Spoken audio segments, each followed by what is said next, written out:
We are back in the shop. Previously, You can see the on Shop Formula Garage. They're completely solid. You know, no issues at all, but It's probably rat chewing, you know. I have no injection right here. That could be an issue right there.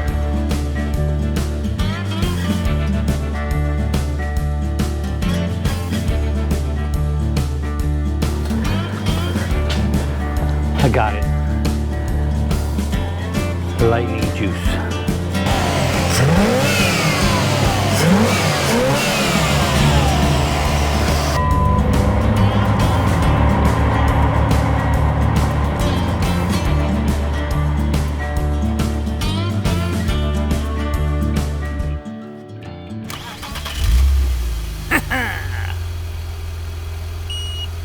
Oh no.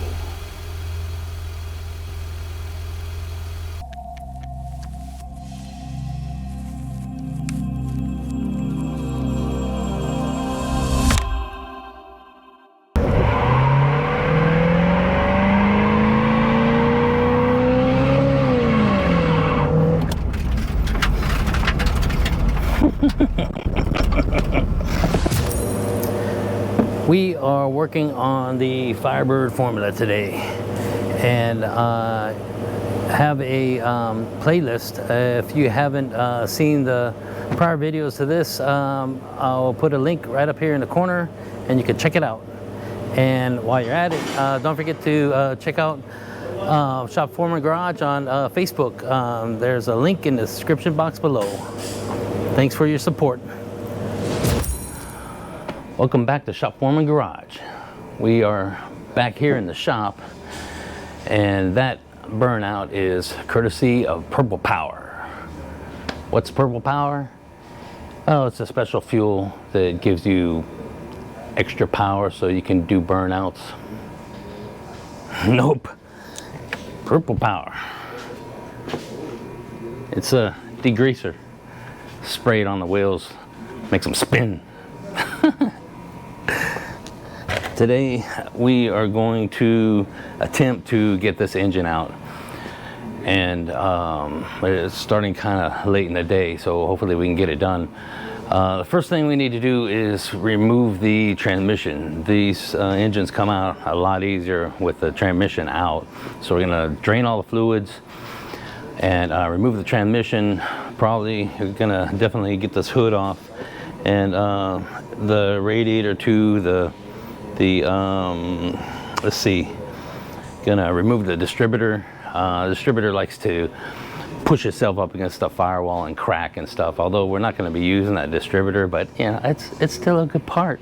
You know, it might be used for another car, you know, some other time.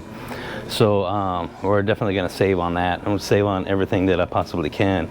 Get this makeshift fuel system out of here, and start getting all the wiring harness and everything off, and yank this thing out of here, and let's see how far we can get. Okay, I'm gonna cut these zip ties and get this wiring harness off of here. That's that. Get this Mazda fuel pump out of here. Let that hang over there, and woo, this stuff, man, it's good gas. It don't smell, yeah, it smells bad. Still works though. I'm just gonna leave that in there, let somebody else deal with it when they try and put it in a car. They'll be like, what's that smell? Well, it's the good stuff. All right, let's move on.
So this is what the transmission looks like. And I mean, it's not bad. Like I said, it had just been rebuilt. Fluid smells like brand new. And here's what's in the pan. Looks like somebody forgot to put the magnet back. And we got a little bit of material in the bottom. That is like, you know, that's like nothing, practically nothing. This stuff should have been collected on the magnet, which is not there, so it's not bad. It's a good transmission, and of course we're going to save on that. Don't know where it's going to end up, but definitely going to hang on to it.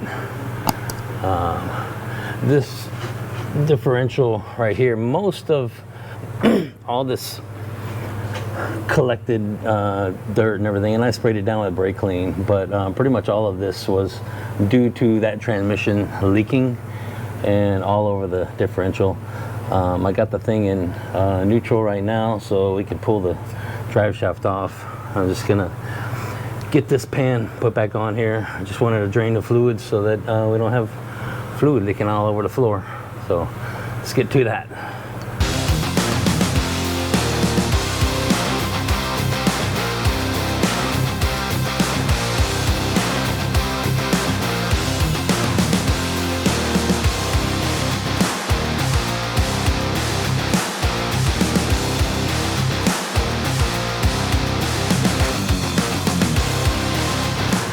Now this torque arm right here, I would rather leave it in the vehicle with the differential, but this is kind of a pain to get off up here. You got to take these bolts out and open up this clamp, and there's like a rubber grommet in there that holds this thing in. It lets it slide in and out.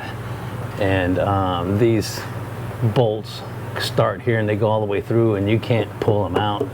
So yeah, I think it's going to be easier just to disconnect these bolts, pull these long bolts out of the top, and just pull the torque arm off the differential and then just slide it out. So I think that's what I'm going to do.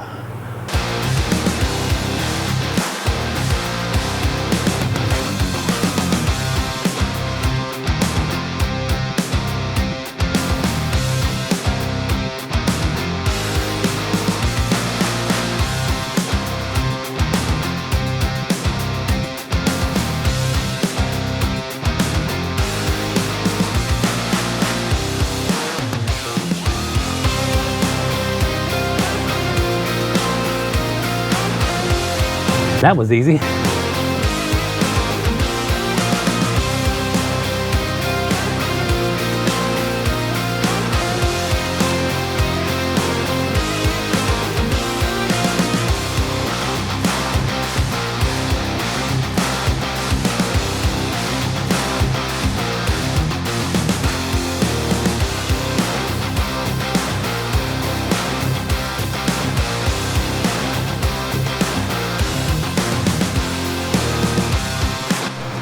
Okay, we're back on the ground here because, and I went ahead and got that cross member. I temporarily stuck the cross member back on to hold the transmission up because I want to pull this distributor out. I just don't want a chance of it hitting the firewall right here and breaking something.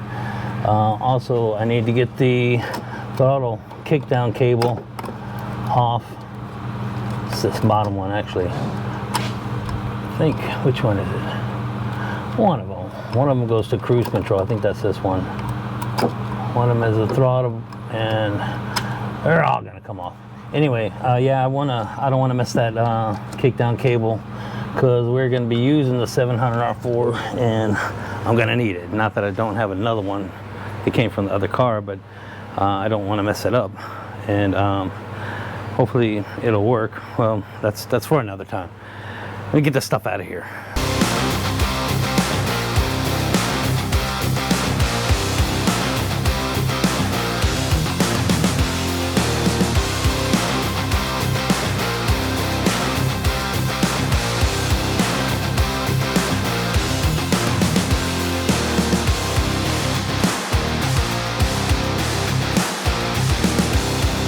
Here's my homemade distributor wrench.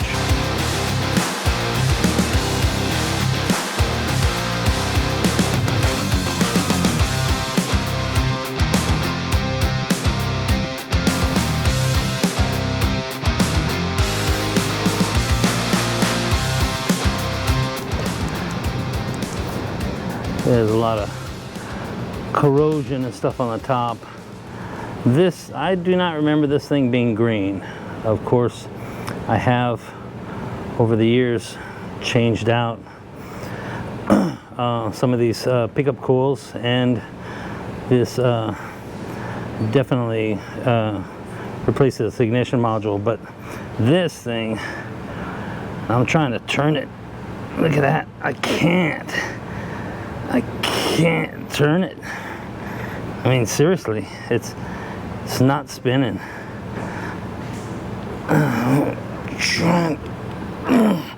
That is ridiculous. This thing is practically locked up. I'm surprised it even turned. I'm surprised it even started. I'm gonna use half the engine's power just to turn this thing. I mean, yeah, that is definitely an issue. So, okay, let's move on.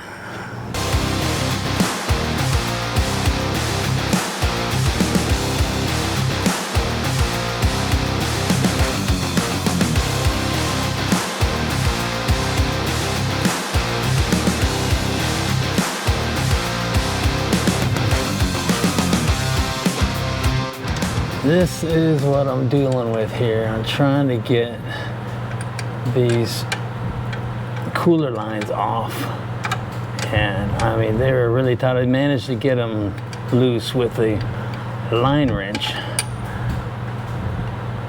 and I'm kind of going a little here, a little there, and they're loose. Just trying to get to them and get them off it's ridiculous. So let me fight with this. Okay, I don't know if you can see way back in there on the top. There is the upper transmission bell housing bolt hooks to the dipstick tube. I can get the dipstick tube out of the way. It'll be easier to get these loose. So I'm going to get the two upper transmission bell housing bolts out, and let's see how that works.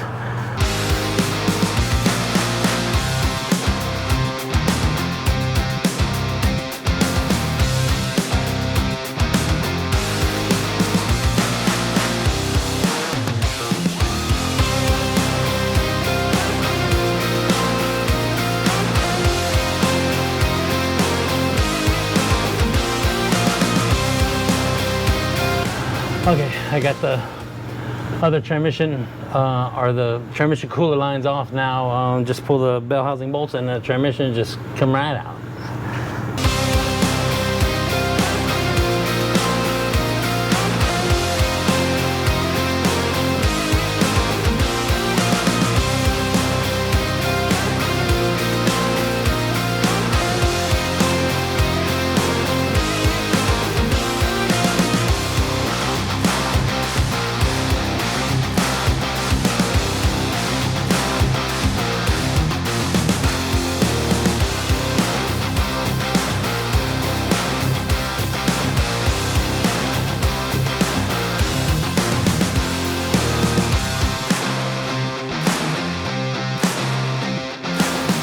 Come on, get out of there.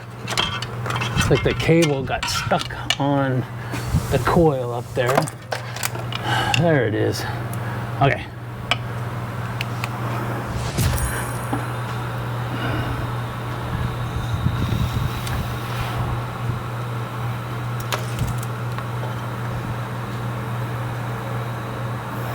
Okay, let's see if we can move this thing. This is the controversial torque converter. Look at that. Oh, how about that? Unbelievable. It just came right out. God. It hates me. It hates me. Okay, get this drained and get this out of the way. We're pulling the engine out. Okay, let's look under here and see what we got. We got all this is loose. Pretty much ready to come out. I need to get the exhaust loose, and I've been juicing it down a little bit. I don't know how that's gonna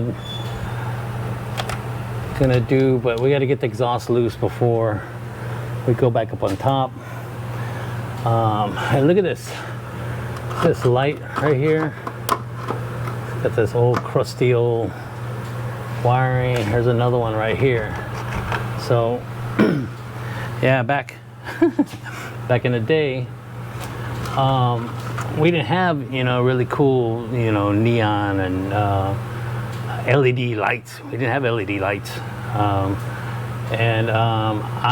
This is just an idea I came up with. I didn't see anybody doing it or anything. And it was back in '89, I put these little lights on here and it would glow. You didn't actually see the light, you just saw the glow of the light under the car. And I thought, man, that looks so cool. And true story, I actually got pulled over by police department once because they thought my exhaust was on fire. And they, you know, once I told them it's lights, oh, okay, no big deal. Now, I didn't want to go with red lights because, you know, then I'd probably get a ticket or something like that. But yeah, so you see these guys with their light kits underneath. Yeah, who came up with that?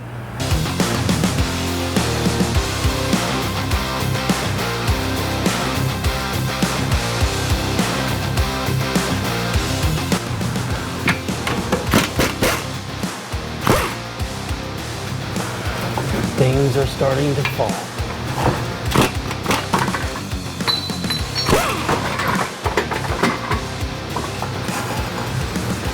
Did I not just say?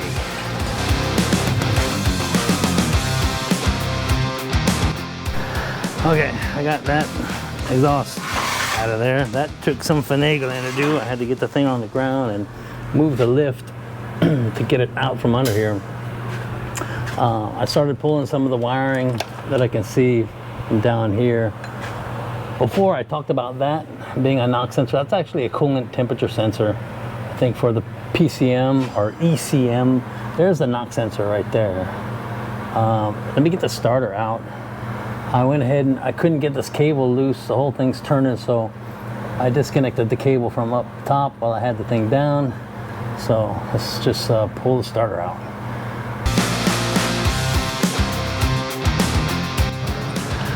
Okay, look at this. I want to show you this.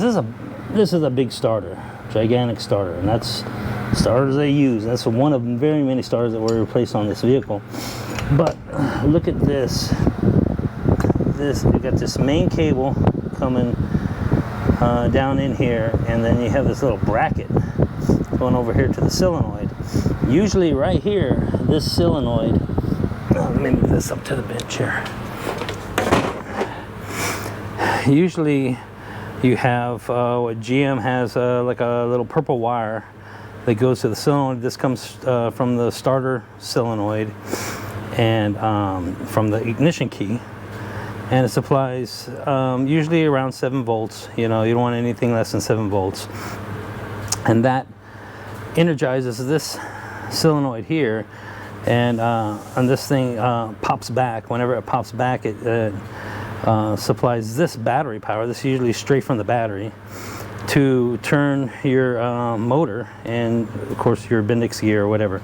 Anyway, so what I put on this kit, which took power from here straight to there, so you're getting exactly 12 volts or whatever battery power straight from here to there. So that solenoid that's up on the top, or well, it's by the battery, that old Ford Stilme junction box solenoid thing, that is actually the solenoid. And now the key, when you turn the key, it energizes that, and then that supplies direct battery power straight to this, supplying power to this, and you just get more power to make this solenoid operate, because it used to have the clicky click click click click click, nothing starts, you know.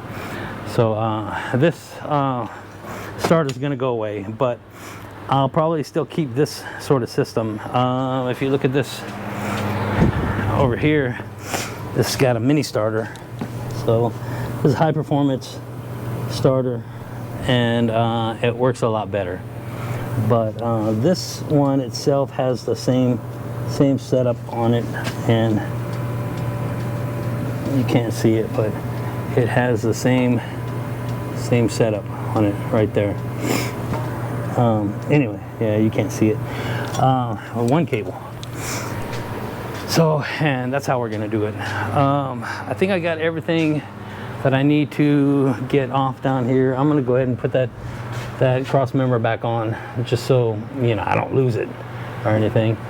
And just to make sure all this wiring is ready to be pulled, and we'll get doing that. We also got accessories.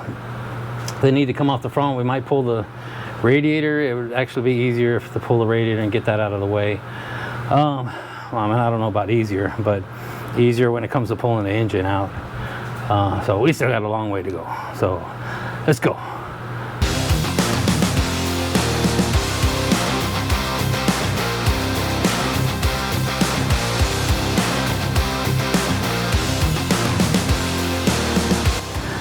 Okay, we got the hood off, so now we can just start digging in and just start moving all this junk. We get just everything that I can get my hands on. I'm just gonna get it out.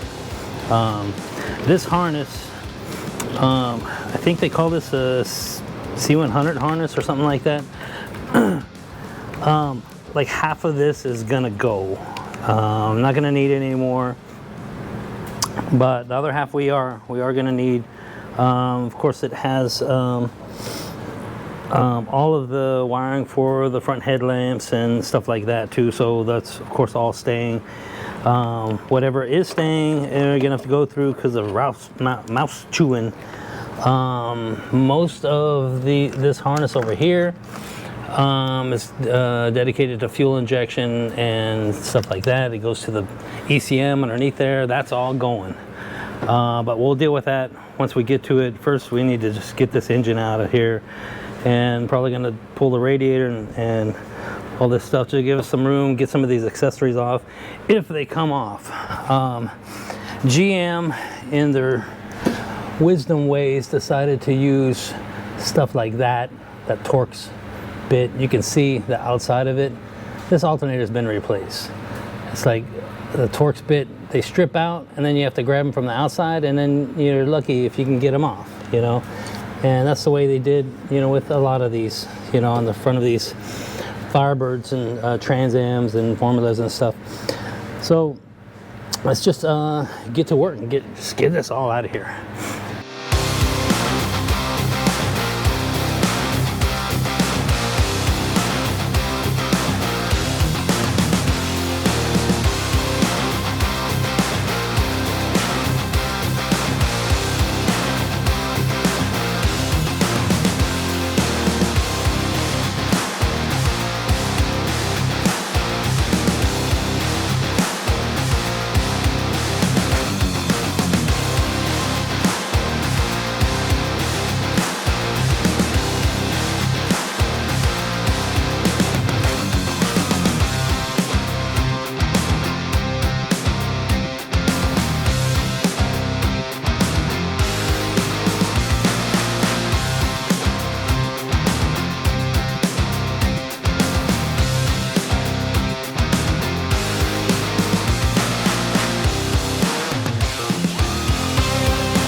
trying to get these motor mounts off, and you can see that this mount is so collapsed that the bolt is hitting the brake line. I can't slide it out. And I don't want to have to take this brake line loose. It's a good brake line. Don't want to mess it up. I may end up having to pull that thing out anyway. But see if I can push up on the engine to get this to come up and clear that.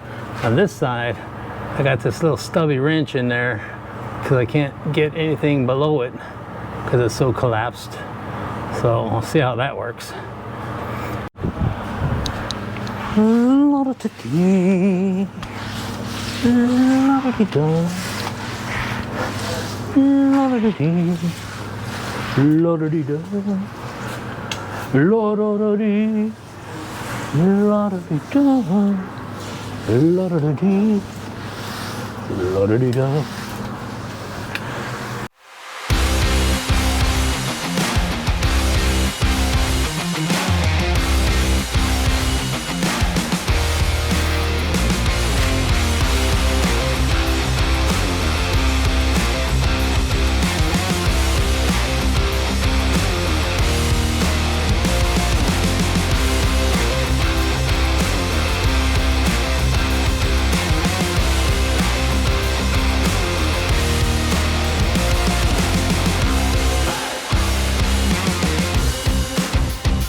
Okay, we are going to hook up the cherry picker and try and get this engine out here. I think I got pretty much everything off that needs to be off. There may be a couple wires here or there. Once we start to pull it out, we'll see what wires are there and figure out, you know, how we want to cut them. Let's try and get this and all its emissions out of there. Look at this. Yeah, I would say that this suspension is shot. So, okay, let's try and pull this thing out.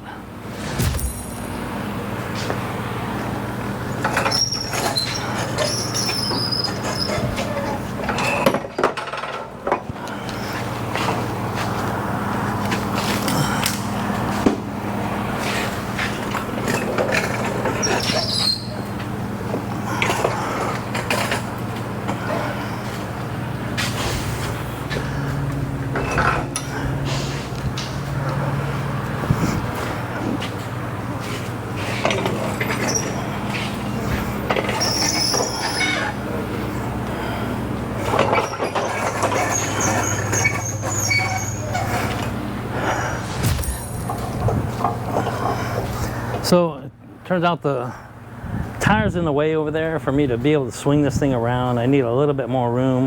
I'm going to pull the front two tires off real quick. Maybe that'll give us a little bit more ability to drop it down, because I'm afraid that I might not be able to get this engine over the top right here. The way this suspension is, it's kind of weird. So I'm going to do that right now.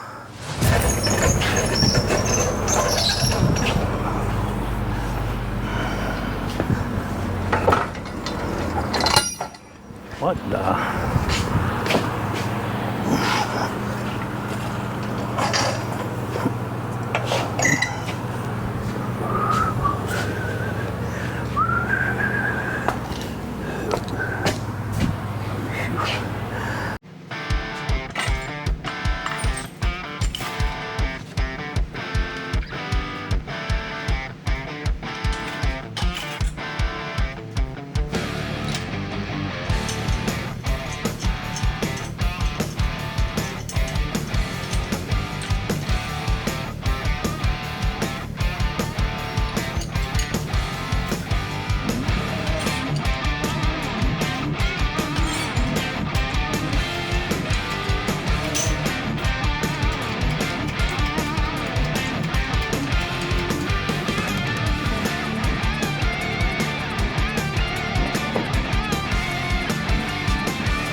Okay, here is a recap of what we've done today. I got the engine out. So there she is in all her glory. And man, it is nasty. I mean, nasty. But she's out. And I don't know what I'm going to do with it. But I mean, I'm not going to get rid of it. Eventually clean it up. I don't know. Here is the engine bay, and man, this thing, it needs some work. It definitely does. The everything is this is all going to be cleaned up. This whole AC unit right here, we're taking this out. We're going to be taking this whole thing out. We're going to clean up the engine bay. That booster is going to be replaced, maybe even the master cylinder, all that's going to come out. Let me replace these if I can find them. This battery tray, I was thinking about it. I'm just going to go ahead and replace it. So I think I can get a replacement for it, and then I will just drill it out and I'll weld a new one in. And try and just repaint this entire engine bay. Might as well. You know, all this up here, the way it looks, you know, it's aged. And I mean, everything has this white overspray on it, and it's because of the idiots that painted the car before. And you can look at the inside right here. There's a little bit of rust there, not much, but there's you know, primer with overspray. And she's gonna eventually, you know, what I want to do is, you know, she'll be it has dents and stuff in it because it's gone through a another hailstorm. You know, this car's been through at least 3 hailstorms. That poor thing.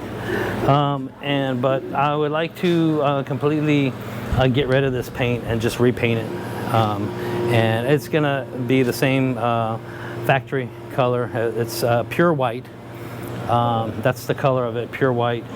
By GM, it's not the Arctic white. You know, Arctic white is like really white. This is more kind of an off-white, and I love it. I think it's a really good color. And of course, we're gonna replace the struts. And look at these brakes. Yeah, they're small. Got a lot of pad there. But I'm looking to upgrade these brakes to bigger rotors and different hub assemblies. Definitely replacing these shocks, maybe even the springs. I don't know, maybe lower controllers, who knows. And in the rear, we're definitely going to replace those shocks there. We're probably going to put something with some kind of dampening adjustability, you know. Got a lot of junk sitting around here. We got the brackets for all our accessorize. We're not going back with that R4 compressor. We are going to put an aftermarket AC unit that's going to get rid of all this. So this is going to be gone. From this blower motor all the way down this entire box.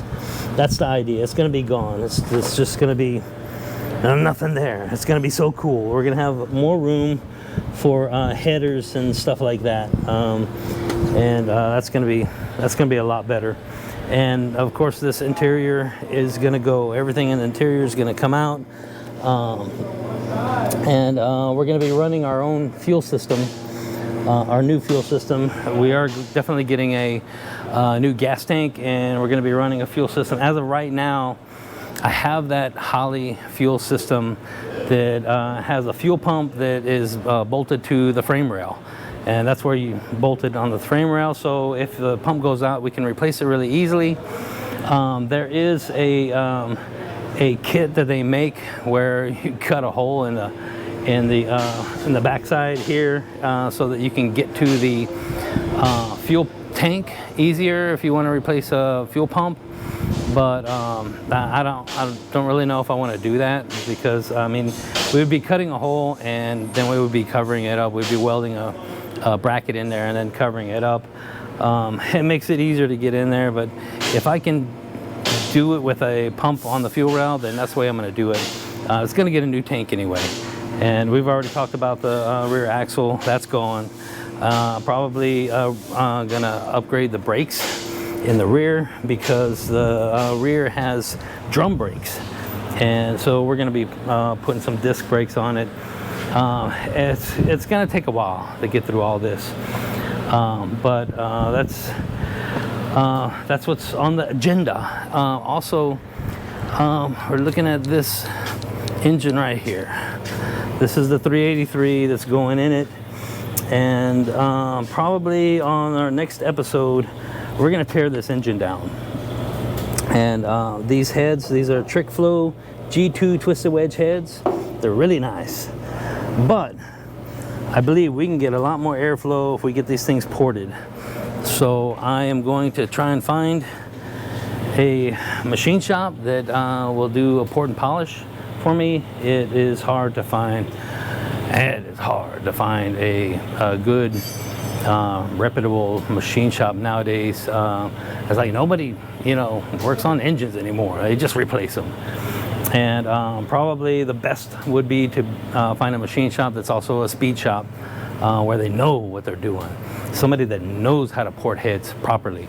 That's definitely what I want to find. So I'm going to be looking for that, and on our next episode, I think that we're going to tackle this engine. We're going to tear it down. Other than that, what's to come is basically this vehicle right here is going to get completely tore down. We're going to tear everything out of this engine bay. We may even drop the subframe.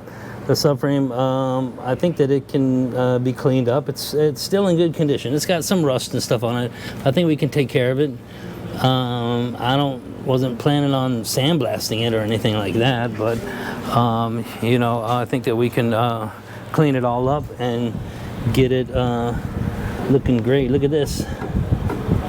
These motor mounts are just shot, right? And this is the first time this engine's ever been out of this vehicle. So, yeah, she was in there. She was in there good. Oh my God, yeah, that is so nasty. So, yeah, this is one thing that we'll definitely be doing. I think we'll be pulling this completely out. You see this rust up here. We can take care of that. These headlights, I don't think they work. I mean, I can twist on this and I can make the light come up, but we need to get those actuators fixed. Hopefully we can fix them. Back in the day, I tried to get them fixed, and they were going to cost $300 per actuator, and I was like, what? Nah, forget it.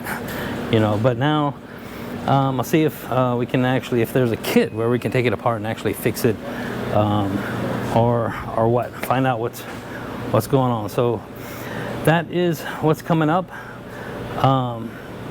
Thanks for sticking in, and don't forget to like and subscribe, and I appreciate the heck out of each and every one of you. I'll see you in the next one.